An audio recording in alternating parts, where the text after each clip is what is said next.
Hi, I'm Mr. Will, your English companion. In this video, we're going to talk about the modal verb will. That's right. Will is my name, but it's also a modal verb. I'm a modal verb. Wow! Will is my favorite modal verb, not just because it's my name, but also because we use it to talk about the future. I don't like dwelling on the past. I don't like obsessing over the past. I like to focus on the future. We learned in a previous video that we also use the verb go to talk about the future. There's a link to that video in the description. We use go in the present progressive followed by an infinitive verb. An infinitive verb is a base verb with the word to in front of it. Tomorrow, I'm going to get my oil changed. It's important to change your oil every 3,000 miles. Now I can say the same thing using the modal verb will, but there's a few differences. First, modal verbs don't have gerund or infinitive forms. So we'll just use my name, Will. Second, modal verbs are always followed by base verbs. Tomorrow, I will get my oil changed. These two sentences are basically the same. We will look at more examples of this, or we're going to look at more examples of this. But first, we need to talk about contractions. In grammar, a contraction happens when two words become one word. And we know whenever there's a contraction, we use an apostrophe. For example, with the modal verb would, we simply added apostrophe D to the end of the subject.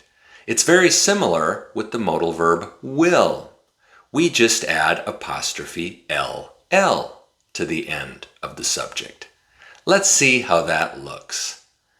I'll, you'll, will, they'll, he'll, she'll, it'll. These shorter forms are much more common. It's faster. We're going to leave tomorrow morning. We'll leave tomorrow morning. Both are fine. If they don't study, they're going to fail the test. If they don't study, they'll fail the test. Both are okay. I think it's going to rain tomorrow. I think it'll rain tomorrow. Both sound natural. Now, will is more common in the following situations: saying goodbye, providing reassurance, making promises, and volunteering. Let's look at examples of each of these. When we say goodbye, we usually say, I'll see you later. I'll see you tomorrow. I'll see you soon. When we provide reassurance, we usually say, it'll be okay. Don't worry. We'll get through this together.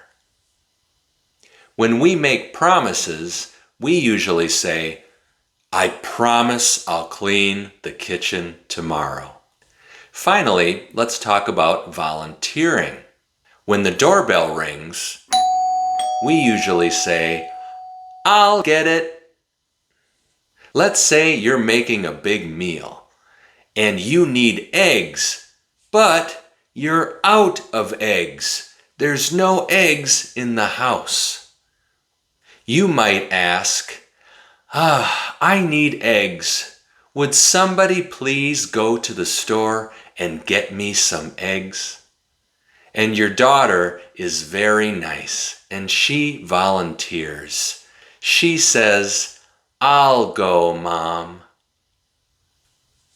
You might also volunteer to help somebody who's carrying lots of things or carrying something very heavy. You would probably say, "I'll help you with that." It's a polite way to offer help.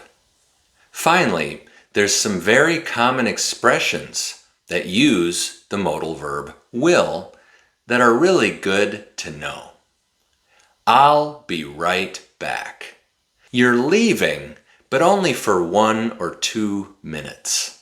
You're not saying goodbye, you're going to the bathroom, or you're making a quick phone call, and then you'll be right back. I'll try, or I'll do my best. Maybe someone challenges you to do a cartwheel. Cartwheels are hard. And you say, "Well, I'll try. I'll do my best. I don't know if I can, maybe not, but I'll try. I'll let you know." Maybe your friend invites you to play golf on the weekend, but you don't know if you can. You need to talk to your wife first. So you say, "I'd love to. That sounds fun. But I don't know what my plans are for the weekend. I'll let you know tomorrow." In the next video, we'll look at forming questions with the modal verb will. Or we're going to look at forming questions with the modal verb will. Both are correct.